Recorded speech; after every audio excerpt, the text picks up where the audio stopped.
na pong hihigit pa sa pagpapahalagang ito ng ating Panginoong Hesukristo para sa kanyang iglesia. Kung bakit ay ganito pa rin ang patotoo ni Apostol Pablo. Mababasa po natin sa Efeso, isang dakilang katotohanan ang inihahayag nito.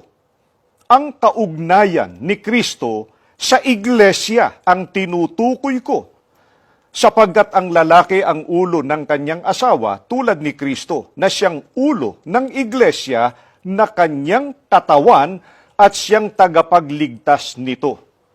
Napansin sana ninyo mga kaibigan, ang ating binasa, ang may kaugnayan o ang may relasyon sa ating Panginoong Hesukristo ay ang iglesia. At batay sa talatang binasa po natin, kapatid na John, ano ang relasyon o kaugnayan ng ating Panginoong Hesukristo doon sa iglesia? Ang ating Panginoong Hesukristo po ang siyang ulo o pangulo ng kanyang iglesia. Kaya, batay sa talata, ano ang dakilang kapalaran ng mga taong kaanib doon sa iglesia na katawan ng ating Panginoong Hesukristo? Sila po ang ililigtas ng ating Panginoong Hesukristo. Gaya po ng binasa natin kanina, ang sabi, siyang tagapagligtas nito ang iglesia, ang tinutukoy.